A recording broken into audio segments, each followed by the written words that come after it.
Hello everyone, how are you?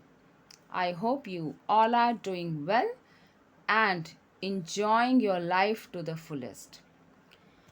तो आज मैं फिर से आ गई हूँ अपनी इस नई वीडियो में कुछ इम्पॉर्टेंट वोकैबलरीज के साथ और इसी के साथ मैं बात करूँगी कुछ इंग्लिश फ्रेजेस की और ईडियम्स की जो हमारी हिंदी में मुहावरे होते हैं, कहावतें होती हैं, उन्हीं के बारे में आज हम थोड़ी बात करेंगे।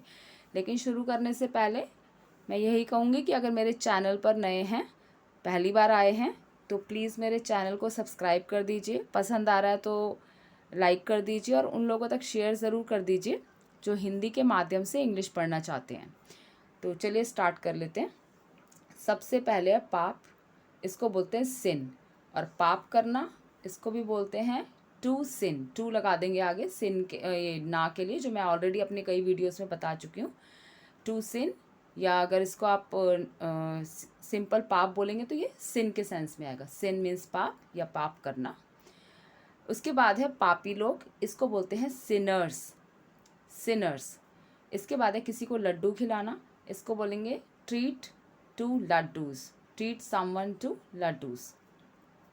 इसके बाद है किसी को किसी चीज़ से सावधान करना, इसको बोलेंगे warn any one against anything और एनी पर्सन।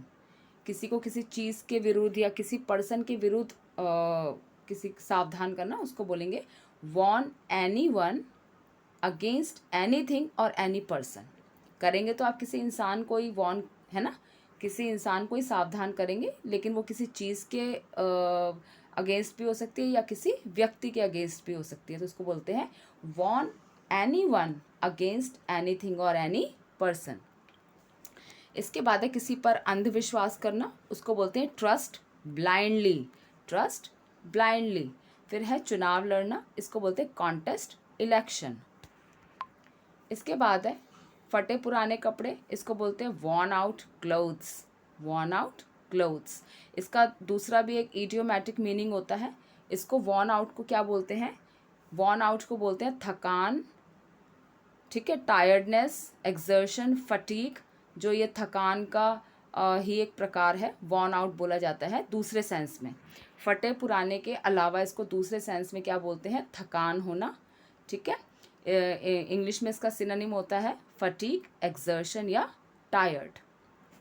इसी के साथ नेक्स्ट है एक समय था जब, इसको इंग्लिश में बोला जाता है there was a time when. There was a time when. इसके बाद है मेरे पास शब्द नहीं हैं भावनाएं व्यक्त करने के लिए, इसको बोलते हैं words fail to express my feelings. Words fail to express my feelings. इसके बाद है एकदम शुरू से, यानी बिल्कुल ज़ीरो से स्टार्ट करना, बिल्कुल शुरुआत से, इसको बोलते हैं from the scratch. From the scratch. Next है दिन दहाड़े, इसको बोलते हैं in broad daylight. In broad daylight. इसके बाद है कुछ ज़्यादा ही बोलना, इसको बोलते हैं स्पीक ए बिट टू मच। स्पीक ए बिट टू मच। फिर है किसी को प्रोत्साहित करना, इसको बोलते हैं इनकरेज। प्रोत्साहित करने को इनकरेज बोलते हैं और हतोत्साहित करने को बोलते हैं डिस्करेज। ये नीचे डिस्करेज है, ऊपर वाला नहीं आएगा, ये नीचे आएगा। हतोत्साहित करना मीन्स डिस्करेज, और किसी को प्रोत्साहित करना, आगे बढ़ाने के लिए प्रोत्साहन देना, उसको बोलते हैं इनकरेज। इनकरेज का मतलब प्रोत्साहित करना, और हतोत्साहित करना मीन्स किसी को पीछे की तरफ धकेलना, उसको बोलते हैं डिस्करेज। इसके बाद है किसी की खबर मिलना, मतलब किसी थर्ड पर्सन से, मतलब डायरेक्ट किसी से नहीं, उसको बोलते हैं hear of. To become aware of a person और सब्जेक्ट। किसी विषय के बारे में या किसी पर्सन के बारे में पता लगाना किसी दूसरे व्यक्ति के द्वारा, थ्रू सेकेंड हैंड नॉलेज और नॉट थ्रू पर्सनल एक्सपीरियंस। किसी पर्सनल एक्सपीरियंस के थ्रू नहीं, बल्कि किसी दूसरे व्यक्ति पर्सन के थ्रू, व्यक्ति के थ्रू, इसको बोलते हैं हियर ऑफ, ठीक है, किसी की खबर मिलना। इसी के उलट हियर फ्रॉम क्या होता है? टू रिसीव अपडेट्स और ओपिनियंस फ्रॉम समवन। किसी से अपडेट्स प्राप्त करना, किसी से कोई खबर प्राप्त करना, ठीक है। टू रिसीव अपडेट्स और ओपिनियंस फ्रॉम समवन, किसी से किसी के बारे में अपडेट्स प्राप्त करना, ये होता है हियर फ्रॉम। इसके बाद है जहाँ तक मुझे याद आता है, इसको इंग्लिश में बोलते हैं as far as I remember, as far as I remember.